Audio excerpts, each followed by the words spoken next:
What's happening? That's not good. Sorry, something's going on.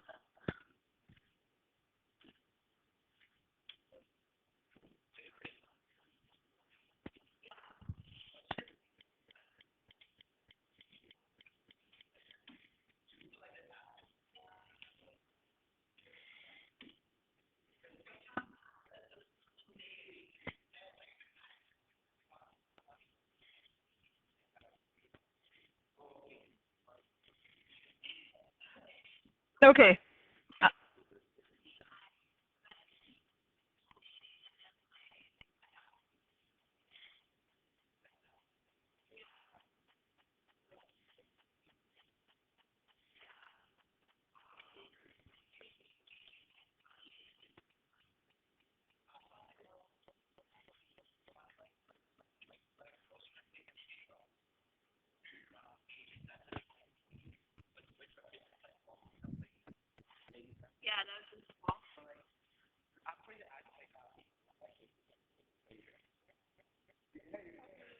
Okay. Okay. Hi. Hi. Hi. Hi. Math teacher here. Can we just do the lesson? Please? Hi. Okay. That's okay. It happens. Okay, so this one, hi. This one's going to be the area between two curves. So before we were bounded by the x-axis, now we're bounded by two equations. So really what we're looking for is the area between the two lines, y equals x, which is this pink line here, and the blue line, which is y equals half x. And it's bounded by 0 to 6. That's the domain. So really what we're looking for is that area in there, so that yellow region. Geometrically, like the easiest, I think the easiest way to do it, find the area of the pink, find the area of the blue, and then subtract them, and what's left over will be that yellow area.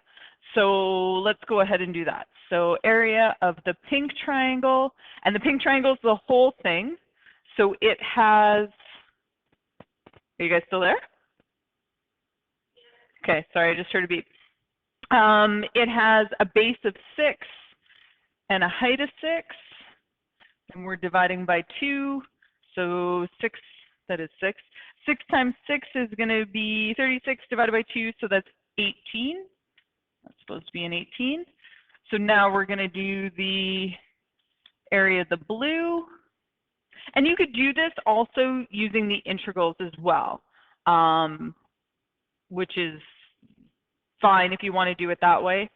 This one has a base of 6, but this one has a height of 3 divided by 2, so that's 9. And if we subtract them, so area of the yellow is 18 minus 9, so that's going to be 9 units squared. So like graphically, that's how I would do it. This one's obviously nice because it's linear, they're triangles, they're easy to figure out. But the way you do it when it gets more complicated is I'm going to take, so to find the integral of the shaded region, so you're going to find the area of the pink, so you do the integral of the pink is x times dx, and you'd be subtracting the integral of half x times dx. So that would be like the notation attached to it. Oh, and these would be over boundaries of 0 and 6. So we got to put those in because they have to be the same boundaries or you can't do it. So that's how it would look notation-wise. And then you'd have to antiderive each side and do that sort of stuff. So this one obviously easier because it's linear, makes pretty triangles.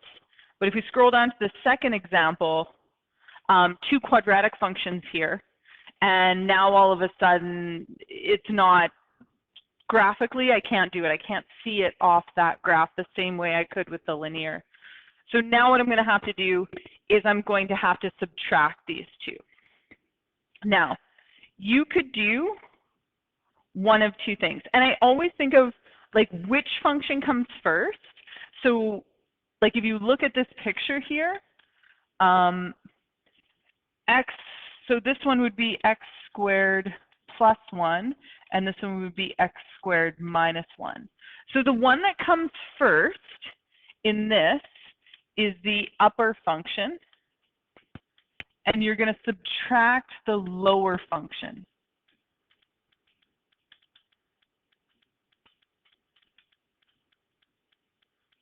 All right, so the nice thing about this is you could do it, you could antiderive this, and then you could antiderive that. You could evaluate both and then subtract them at the end to get it, which is fine, but there's a faster way to do it.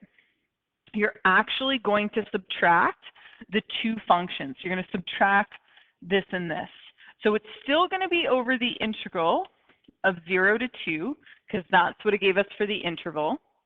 You're going to subtract this. So x squared plus 1 minus x squared minus 1. So that will leave us with 2, differentiated in respects to x. So if you go ahead and subtract those, that's going to be a whole heck of a lot less math to do. You don't have to antiderive both of these individually.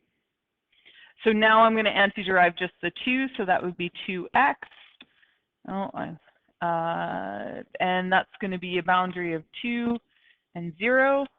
So we're going to have 4 minus 0. I did that all in my head.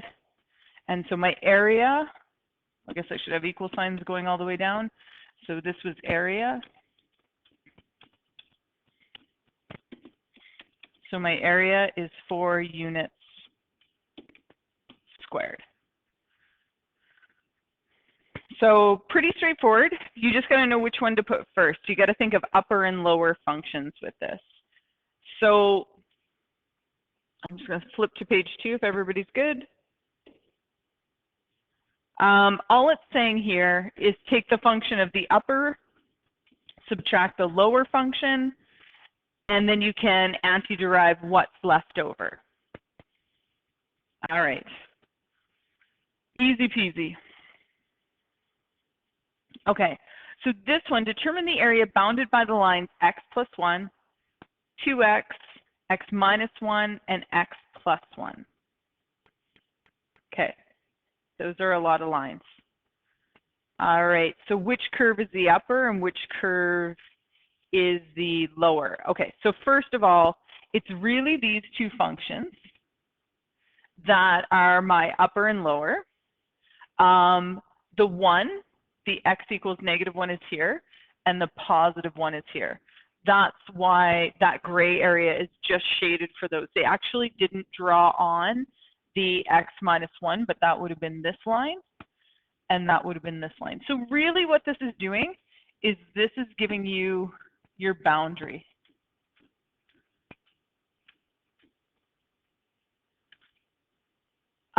So looking at this, because the picture is there first, the first thing you have to decide is which is the upper function, which is the lower function. And looking at the picture, you're like, oh, well, 2x is the upper function. It's definitely higher. But what we're looking at is over the boundary. So if we're looking at the bounded area, so between those two blue lines, which line's on top? And the line that's on top is the x plus 1. So that has to be my first function. And again, like you have to, the boundary is where you're going to be looking at. So we're going to take the integral of 1, -1, because that's my boundary. And we're going to take x plus 1, and we are going to subtract from it 2x. And so I'm not anti-differentiating yet. So that's going to be -x plus 1 dx. So now that we have that, we can antiderive it. So my next thing is to antiderive it. So it's going to be negative x squared over 2 plus x. Whew.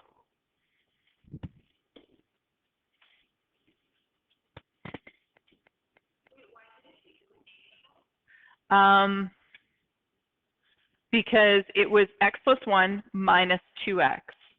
So x minus 2x is going to give me the negative x.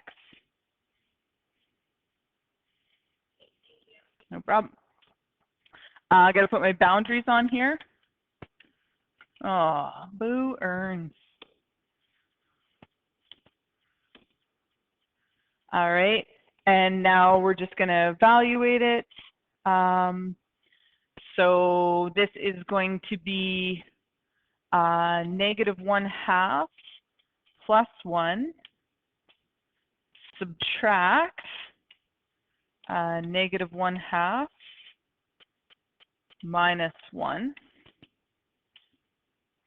And so I'm going to have 1/2 minus a negative 3 over 2. That's supposed to be a 2. And so that's going to give me a positive 4 over 2. So my area is going to be 2 units squared.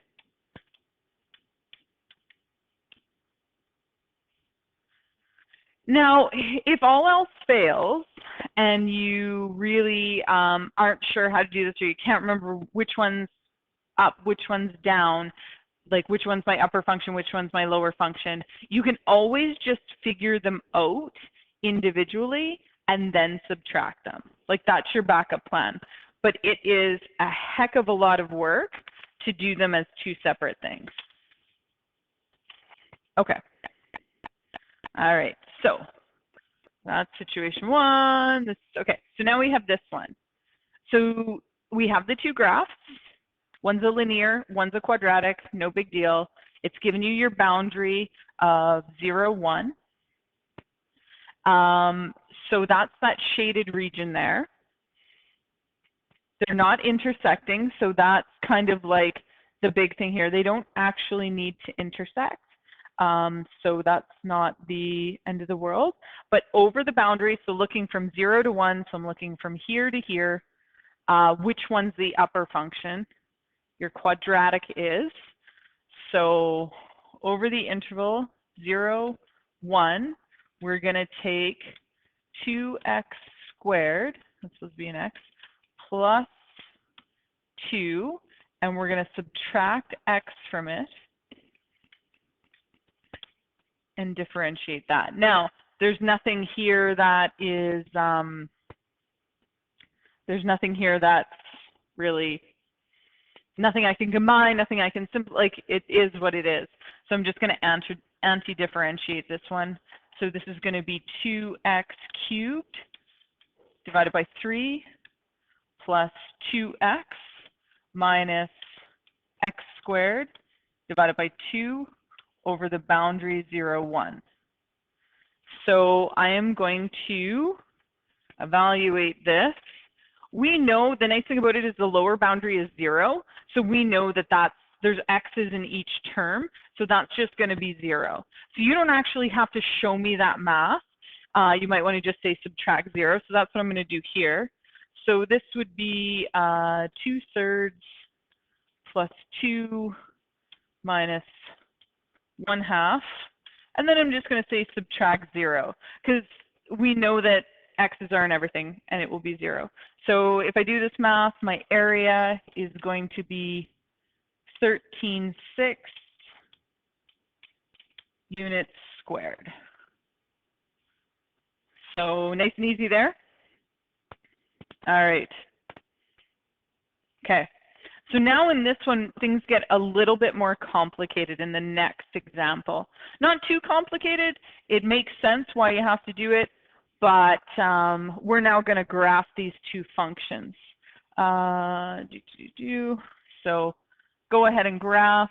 You're graphing this one, x plus 2 and negative x plus 3.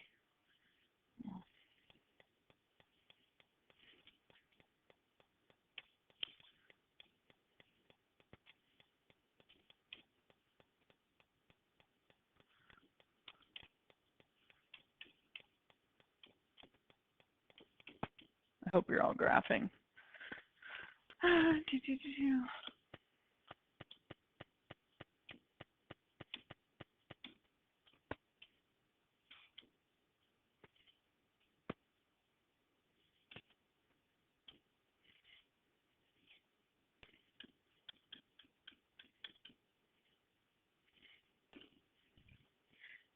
And this one's going to be at 3. And it's a negative slope. So this one's going down.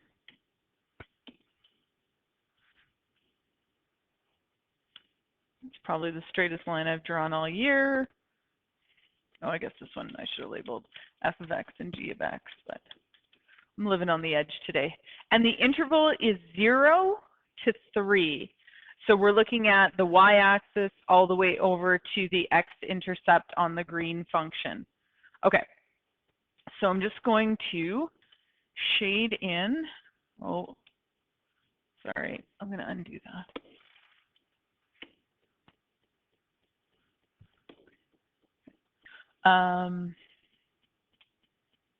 So I want all of this, and I want all of this. Okay, so I have a problem with this graph. It's not a problem, it's just pay attention. You've got 2 areas in this graph. So this one, like this one up here, they didn't intersect. And that's okay. That's not a big, oh, that's supposed to say intersect. We'll just go with that. And then this one down here, we have 2 areas. Yep.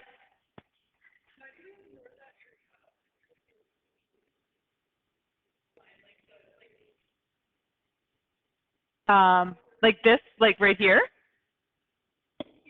Okay, because we're not bounded by the x-axis anymore. Right, we're bounded between those 2 graphs, those 2 linear graphs. So like in I3 and I4, we looked at just being bounded by one line and the x-axis. Now we're saying forget the x-axis and just we're bounded by the area in between the 2 functions. Okay? Okay, so we've got 2 areas in this one. This is what makes this example unique. We've got this area and we've got this area.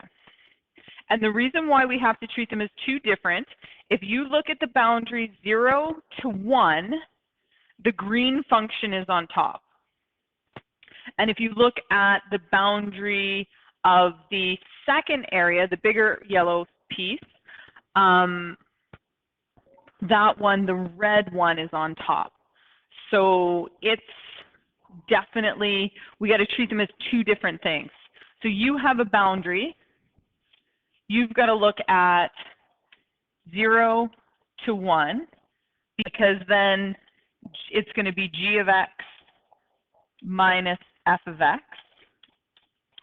And then you got to do another one from 1 to 3, because in this case, f of x is on top, and we'd be subtracting g of x. Is that okay? Does that make sense to everybody? Okay. All right. So let's figure this out. Let's call this area 1 and this one area 2. Okay. So for area 1, my boundary is going to be 0 is my lower and 1 is my upper. It's very short, but it's just between the y-axis and where the 2 graphs intersect. And we said g of x, the green graph, was on top in that area. So that one would be, we'd start with negative x. What was it? Negative x plus 3. And we would be subtracting from it x plus 2. I'm just going to slap a big bracket around that. And that's differentiated in respects to x. So I'll do my integral. I'm just, again, I haven't anti-differentiated yet. I'm just going to combine like terms so that it's easier to anti-differentiate. So I'm going to have a negative 2x plus 1. I'll use some round brackets, sorry. And that's in respects to x. So now that I've got that simplified, now I'm going to anti-differentiate. I don't know what I'm doing, but I'm laying my hand on the board. So it's going to be negative x squared plus x, bounded by 0 to 1. So again, if my boundary is 0, we know that there's x's in everything. So that way I'm just subtracting 0.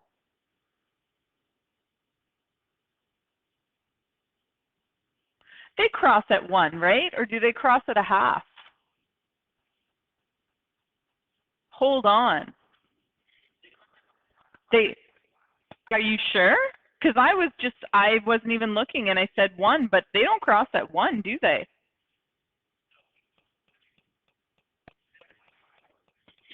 I think we need to check. So let's look at where their point of intersection is. So that would mean I'm setting g of x equal to f of x. Because I actually don't know my boundary. I said 1, but then I just looked at my graph a little harder, and they definitely don't cross at 1. So I'm going to have negative x plus 3 equals x plus 2. So I'm going to have 1 equals 2x. Yep, so x equals 1/2. Okay, so my boundary screwed up. So let me get my eraser out. So my boundaries are bad. So this would have been 0 to 1/2. And this would have been 1/2 to 3. And then my boundaries, where's my eraser? I gotta go smaller. My boundaries over here, these would have all been to 1/2. So I'm doing those in pink because that's where I screwed up, so you can make sure yours is fixed. All right, okay, that looks way better now. All right, so that's a good point. I got to find my point of intersection. I've got to find where they actually cross. So forgot to do that. So this is going to be, I'll switch back to purple since hopefully I'm not going to make any more mistakes. This is going to be negative 1/4 plus 1/2. So we should get 1/4. I'm hoping. Everybody good with that? So the area for section 1 is 1/4. All right, so now we do the area for section 2. Oh, I hope you guys have more room than I do. Area for section 2. So the integral on this one, so lower limit's 1/2 now, and upper limit is 3. Would this make it better if we did that? Just to remind yourself that the reason why we didn't do the second half was because it was 0. I don't know if that's helpful or not helpful. Okay, and so now we're putting f of x on top. So this one's going to be x plus 2 subtract x plus 3. Oh, that's supposed to be a bracket. Differentiated in respects to x.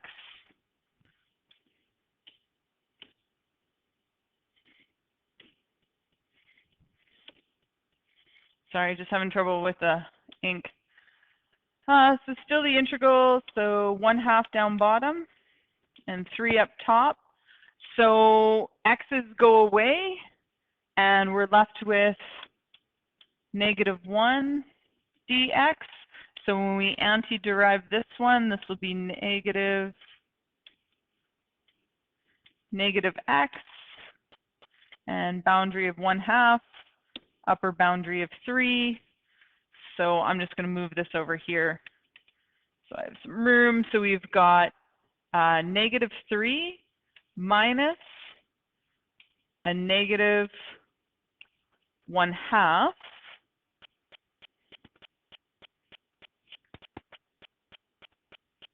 Oh, nobody's catching me on this. I made a mistake. Do you guys see it?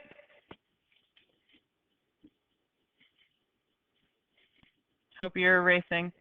Anybody see my mistake yet? You guys are just not talking to me. Everybody put their mics on, or everybody left the meeting and I'm here by myself. It's a -x here. So that's going to be 2x minus 1. Ugh. Last lesson and I keep screwing it up. So if I antiderive this, this is going to be x squared minus x, with a lower limit at 1/2 and an upper limit at 3.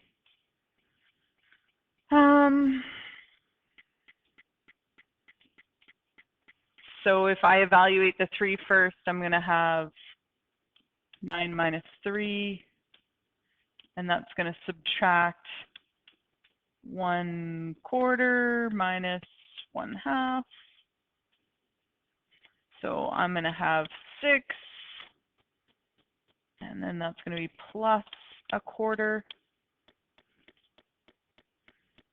And so my area, so that's the area of 2. So my total area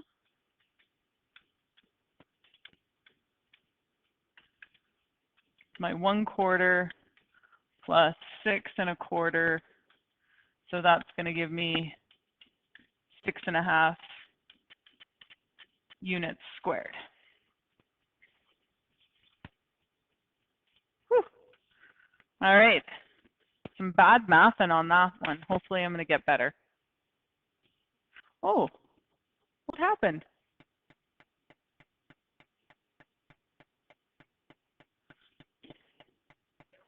Yep.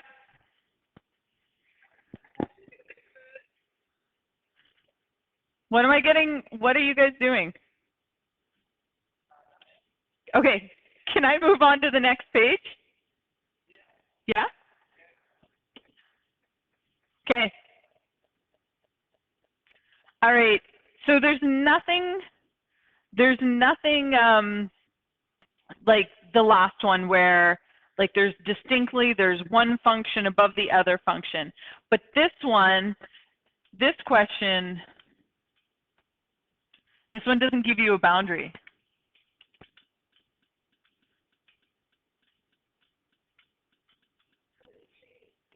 It is shaded. So if you don't get a boundary, use the points of intersection.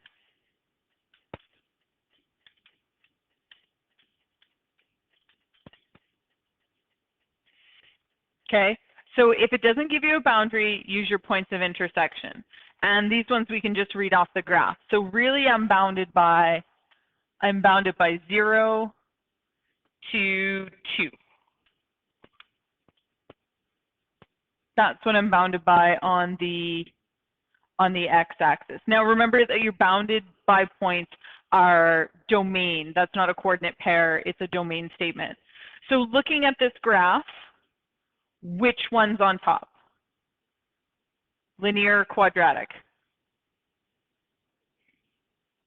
Linear, yeah. So if I'm going to do the area of that shaded region, the integral is going to be from 0 to 2. It's always exciting when it's 0. I'm going to have 2x minus 1 subtract x squared minus 1, all differentiated in respect to x.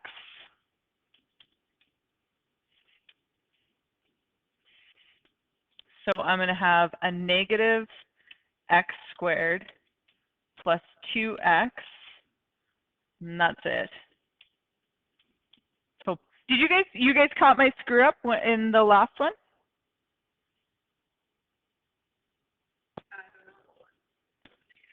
Yeah, the negative was missing. So I had to go back and fix it.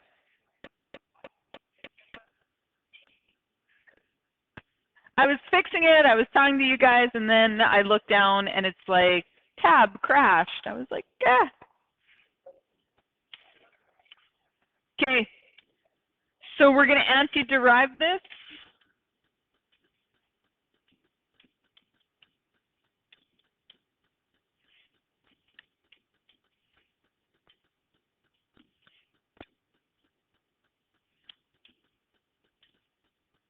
So we're going to have a negative 8 over 3 plus 4. That's when I evaluate 2, and that's just going to be minus 0. So I'm going to end up with an area of, that's supposed to be a 4. 4/3 units squared. So throughout this lesson, there's been, like, each example has something different in it. Sometimes they're not intersecting, sometimes no boundaries given, sometimes it switches which one's the upper and the lower function. So just make sure you know what to do in each case. That's sort of the thing. Okay. Oh, goodness gracious. Okay. I'm looking at this graph. Now, I've given you all the pictures of this, but if I won't give you the pictures on your tests and your quizzes. So you're going to either have to do a rough sketch or you're going to have to, you know, graph it somehow just to figure out which one's upper, which one's lower. This one, again, isn't giving you the area bounded by the graph. So it's just for you because you need to know what one's the upper function and what one's the lower function, right? Like that's what you have to, like, because you can't mix that up. If you mix it up, then the question's entirely wrong. So it's always when you're looking at a graph, which one's on top, which one's on bottom, because top always goes first. So in this case, like again, you've got the visual, you know you're bounded by 0, 4, because that's given to you with the visual. But if you didn't have this, if you didn't have this graph, how you could solve is, you guys know how to solve points of intersection. You'd set the two functions equal to each other and see. And this one I would just want to take the time to do because it's got that root in it. That makes it a little bit more fun. So I'm going to switch that to a rational exponent because I think that'll make it easier.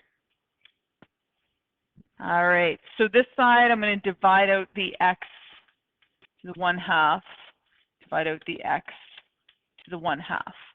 So exponent rules tell us that if they have the same base, which these do on this side, they're x and x, right? If we're dividing them, we just subtract the exponent. So 2 minus 1/2, so I'm going to keep my coefficient of 2. It's going to be x to the exponent 1.5, or 3 over 2, or whatever floats your boat. Divide out that 2, divide out that 2, so we've got x to the 3 over 2 equals 8. Okay, I don't want x to the 3 over 2. I just want it to be by 1. So what I can do is I can take my exponent and do the opposite, do the reciprocal to it. So times this by 3, no, I said reciprocal and then I didn't do it. 2 over 3. If I do that to this exponent, I have to do it to the other side's exponent. So 3 times 2 is 6, 2 times 3 is 6, so x is to the exponent 1. And this side, this is telling me I'm taking the cube root of 8. Sorry, it took a second for my pen to catch up. So the cube root of 8 is 2. The cube root of 8 is 2, and 2 squared is 4. So that's how I'm getting that one. So that one was a little bit different. That was super exciting. You could have squared both sides. This one doesn't show you the zero, so that's a little bit concerning on this way. There's another way you could have done it to eliminate the 2x squared equals 16 root x. You could square both sides. That's another way of doing it. That will actually show you, I think that's 256. That's supposed to be an equal sign, not a happy face. So that will show you, what does it show you? It shows you stuff. This is going to be 4x to the exponent 4 minus 256x equals 0. And then if I common factor out the x, or actually I can common factor out a 4x, that would be more helpful. And I'm left with x cubed minus 64. Sorry, my pen's really, it's like very slow on this side. So then what I could do is I could set 4x equal to 0. I could also set x cubed minus 64 equal to 0. And then I could do this. Sorry, my pen's really slow. I could take the cube root of 64 and get 4. So this one would give me my 0. So I tend to think I might go with the factoring way because it gives me my lower boundary as well. But I know that my other boundary has to be 0 because of the restriction on that radical function. So there's a couple different ways to find those boundaries if I hadn't given you the picture. So that's kind of the math behind it. It's really easy when I give you the picture because then you're just, oh, it's 0 and 4. Okay, so moving right along. Upper boundary, upper function in this case was the radical function. So area equals integral, 0 is my bottom, 4 is my top of my boundary. And I'm going to do it this way. Oh, I'm not. Geez Louise. 16x to the exponent 1/2. I'm going to change it to a rational exponent rather than a radical, just because I think it's easier when we actually go ahead and geez, I can't speak today, and anti-differentiate. So this would be minus 2x squared. And we're differentiating in respects to x. All right, so I'm going to anti-derive that. My pen has had it. It's decided it's not going to work anymore. Okay, so this is going to be 16 x to the exponent 3 over 2, because I'm adding 1. My denominator is going to be 3 over 2. That's kind of ugly. Minus 2x cubed over 3 with the boundary of 0 and 4. Sorry, 4, not 2. All right. So really, here I'm going to multiply by the reciprocal. So this is going to give me 32 x to the exponent 3 over 2 over 3 minus, oh geez, that's supposed to be a 2. I can't get that to go. 2/3 x cubed. I'm just going to dip over here for a sec. I'm just going to do the math. I'm assuming that you're all going to trust me. I'm going to put in the 4 first. So that's going to be 128 over 3. And again, that's the final answer because you are subtracting 0 from it. So you don't even have to write that in if you don't want to. But I'm assuming that you're going to trust my math. So that one, again, was a little bit more complicated. I just wanted to show you what the math is behind finding that boundary, especially with a weird one with a radical. I think putting it as a rational exponent is going to be the easiest. You